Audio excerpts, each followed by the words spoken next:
జరుగుతున్న 5 స్థానాలకు జరుగుతున్న ఎమ్మెల్సీ ఎలక్షన్లో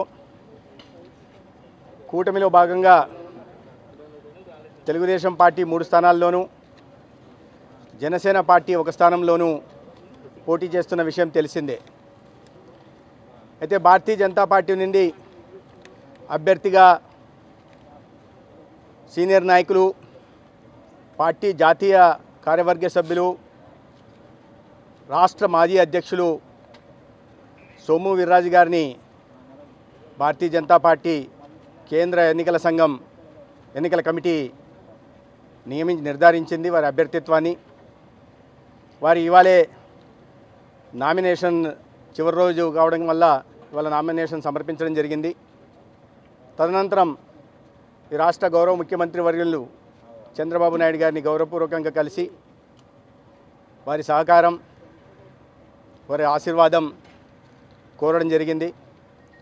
అయితే సోము వీర్రాజు గారు గత 40 సంవత్సరాలు పైగా భారతీయ జనతా పార్టీ సిద్ధాంతాన్ని నరనరాన జీర్ణించుకొని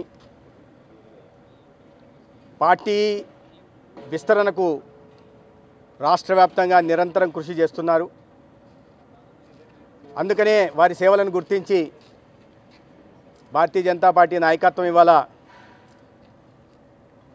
ఈ దేశ ప్రధాని నరేంద్ర మోడీ గారు కానీ, హోంశాఖ మంత్రులు అమిత్ షా గారు కానీ, లేదా మా జాతీయ అధ్యక్షులు జగత్ ప్రకాష్ నడ్డా గారు మా రాష్ట్ర పార్టీ అధ్యక్షురాలతో, ఇతర సీనియర్ నాయకులతో చర్చించి ఈ ఎమ్మెల్సీ స్థానానికి ఎంతో అనుభవం ఉన్న సరైన అభ్యర్థిగా శ్రీ సోము వీర్రాజు గారిని ఖరారు చేయడం జరిగింది. అయితే కేవలం పార్టీ విస్తరణ కోసం, పార్టీ సిద్ధాంతాల పట్ల నిబద్ధతతో చిత్తశుద్ధితో పని చేయడమే మాత్రమే కాకుండా గతంలో వారు శాసనమండలి సభ్యులుగా పనిచేయడం, 5 సంవత్సరాల పాటు భారతీయ జనతా పార్టీ తరపున ప్రజా సమస్యల మీద మండలిలో పోరాటం చేయడం, ప్రజల గలమై మండలిలో ఆనాడు అధికారంలో ఉంటున్న వైసీపీ పార్టీని ప్రశ్నించడం రాష్ట్రం చూసింది. అయితే ఆ విశేష అనుభవం ఇవాళ కేవలం ఒక్క సభ్యులు కూడా లేని, భారతీయ జనతా పార్టీకి ఒక్క సభ్యులు కూడా లేని శాసనమండలిలో ఎంతో ఉపయోగం ఉంటుందని, సంఖ్యాబలంతో విర్రవీగుతున్న ప్రతిపక్షానికి ప్రజలు పరిమితం చేసినప్పటికి కూడా ఆత్మవిమర్శ చేసుకోకుండా సంఖ్యాబలం లేదని అసెంబ్లీలో డుమ్మా కొడుతూ సంఖ్యాబలం ఉందని చెప్పి మండలికి వస్తూ ఒక రోతపత్రికలో వస్తున్న వార్తల్ని అక్కడ ప్రధానంగా ప్రస్తావిస్తూ ప్రజల్లో ఒక అసత్య ప్రచారాన్ని చేస్తూ విష ప్రచారానికి పాల్పడుతూ ప్రజల్ని ఒక కన్ఫ్యూజన్కు లోన్ చేసే పరిస్థితి ఉంది. అయితే వాటిని కూటమి తరపున తెలుగుదేశం పార్టీ లేదా కూటమి తరపుగా మంత్రిగా ఉండడం వల్ల నాకు రోస్టర్ డ్యూటీ ఉంటుంది కాబట్టి మేము ఎండుగొట్టే ప్రయత్నం చేస్తూనే ఉన్నాం. అయితే మేము చేస్తున్న ప్రతిపక్షంతో చేస్తున్న ఈ అసత్య ప్రచారాన్ని ఎదుర్కొనే క్రమంలో మేము చేస్తున్న పోరాటంలో సీనియర్ నాయకులైన సోము వీర్రాజు గారు కూడా జత కలవడం మా అందరికీ సంతోషంగా ఉంది. అందరం కలిసి ఈ రాష్ట్ర అభివృద్ధి కోసం నరేంద్ర మోడీ గారి ఆశీస్సులతో రాష్ట్రంలో డబుల్ ఇంజన్ సర్కారులో ముఖ్యమంత్రిగా ఉంటున్న గౌరవ చంద్రబాబు నాయుడు గారిని, పవన్ కళ్యాణ్ గారు కానీ చేస్తున్న ప్రయత్నానికి సహకారం అందిస్తూ ఈ రాష్ట్రాన్ని ఆర్థిక ప్రగతిలో ముందుకు తీసుకెళ్లి గౌరవ ప్రధానమంత్రి గారు కలలు కంటున్న వికసిత భారత్ 2047 నాటికి కలను సాకారం చేయడమే కాకుండా ముఖ్యమంత్రి వారి గారు కలగంటున్న అంటే ఆకాంక్షిస్తున్న స్వర్ణాంధ్ర 2047 నాటికి ఒక ఆరోగ్యవంతమైన, ఒక సంపన్నమైన, ఒక సంతోషకరమైన రాష్ట్రాన్ని నిర్మించేదిగా అందరం కలిసికట్టుగా పనిచేస్తామని తెలియజేస్తున్నాను.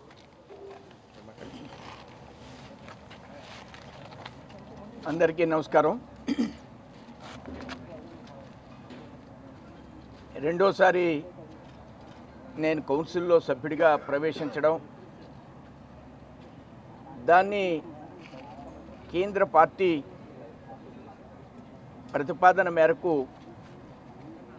ముఖ్యమంత్రి గారు చంద్రబాబు నాయుడు గారు ఆమోదించడం, నిజంగా నేను పార్టీతో పాటు చంద్రబాబు నాయుడు గారు కూడా ధన్యవాదాలు తెలియజేస్తున్నాను, అభినందనలు తెలియజేస్తున్నాను. అలానే ఈ రాష్ట్రం విడిపోయిన తర్వాత 14 నుంచి ఇప్పటికీ ఒక సరైన దశ ఏర్పడేటువంటి పరిస్థితి మనకి 24, 29 మధ్యలో ప్రభుత్వం చేపడుతున్న అనేక అద్భుతమైనటువంటి కార్యక్రమాలు సత్య గారు వివరంగా చెప్పారు. ఆ కార్యక్రమాలు అలానే కేంద్రం ఎల్లవేళల ఈ రాష్ట్రాన్ని అన్ని విధాల ముందుకు తీసుకువెళ్ళాలి. ఇది బాధ్యత. భారతీయ జనతా పార్టీ కేంద్ర ప్రభుత్వానికి అన్ని రాష్ట్రాలు కలిస్తేనే కేంద్రం.